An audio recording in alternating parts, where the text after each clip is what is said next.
Halo guys, selamat datang di channel YouTube Helen Prayogo. Dalam dunia akuntansi, kita pasti sering mendengar tentang jurnal.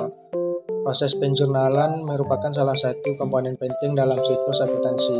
Maka dari itu, setiap transaksi yang ada harus selalu dicatat dalam jurnal. Di video kali ini, saya akan menjelaskan mengenai pengertian dan macam-macam jurnal yang ada dalam akuntansi. Tanpa berlama-lama, yuk langsung saja kita simak penjelasannya. Apa itu jurnal? Jurnal akuntansi bisa diartikan sebagai suatu formulir yang digunakan dalam mencatat semua transaksi yang dilakukan secara terperinci dan sistematis dengan cara mencantumkan keterangan dan jumlah nilai debit maupun kredit, serta mempunyai nilai akhir yang harus sama atau seimbang. Jurnal merupakan tempat penampungan seluruh transaksi yang terjadi. Dalam akuntansi, jurnal memiliki beberapa jenis seperti jurnal umum, jurnal khusus, jurnal penyesuaian, jurnal penutup, dan jurnal pembalik. Adapun tujuan pembuatan jurnal sendiri adalah untuk melakukan pencatatan, penilaian, dan mengidentifikasi aktivitas ekonomi dan berbagai jenis kegiatan transaksi yang ada di sebuah bisnis atau perusahaan. Di samping itu, jurnal juga sering dimanfaatkan dalam memudahkan proses dan juga pemindahan serta menentukan keterangan berbagai aktivitas transaksi yang ada dalam akun sesuai dengan data yang ada. Berikutnya, macam-macam jurnal. Yang pertama, jurnal umum.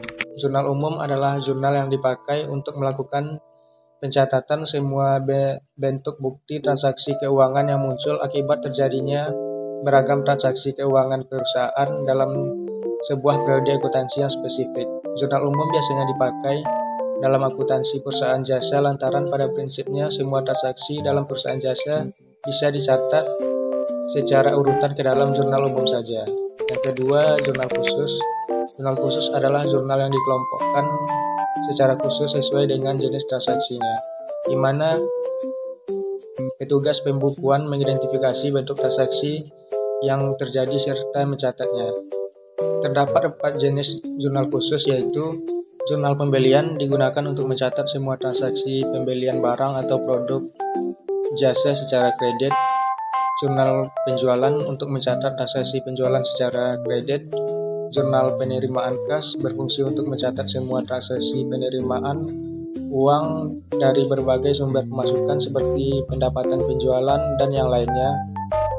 Jurnal pengeluaran kas digunakan untuk mencatat transaksi pengeluaran uang untuk berbagai macam biaya atau beban. Ketiga, jurnal penyesuaian. Jenis jurnal ketiga yang perlu kita ketahui yakni jurnal penyesuaian atau jurnal korelasi. Jurnal penyesuaian adalah jurnal yang dibuat pada akhir periode akuntansi untuk membandingkan jumlah yang dicatat apakah sudah sama dengan periode pengakuan yang sama. Jadi jika pada akhir periode akuntansi terdapat transaksi yang belum dicatat, salah atau perlu disesuaikan, maka akan dicatat dalam jurnal penyesuaian. Yang keempat, jurnal penutup. Jurnal penutup adalah salah satu dari macam-macam jenis jurnal yang dibuat untuk menormalkan atau memindahkan saldo perkiraan sementara sehingga perusahaan dapat mengetahui laba rugi bisnis selama satu periode. Yang kelima, jurnal pembalik. Jurnal pembalik adalah jurnal yang berfungsi untuk membalik jurnal penyesuaian sehingga menghasilkan akun neraca. Sebagai contoh, apabila akun saldo pada jurnal penyesuaian yang awalnya berada pada debit, dalam jurnal pembalik akun saldo dituliskan pada kredit. Jurnal pembalik dibuat dengan tujuan untuk mempermudah pencatatan transaksi di awal periode akuntansi. Jadi jurnal pembalik adalah ayat jurnal yang dibuat untuk membalikkan jurnal penyesuaian transaksi tertentu. Jadi itulah penjelasan singkat mengenai pengertian dan macam-macam jurnal dalam akuntansi yang bisa saya sampaikan pada video kali ini. Terima kasih sudah menyimak penjelasannya hingga akhir. Sampai jumpa di video pembelajaran lainnya.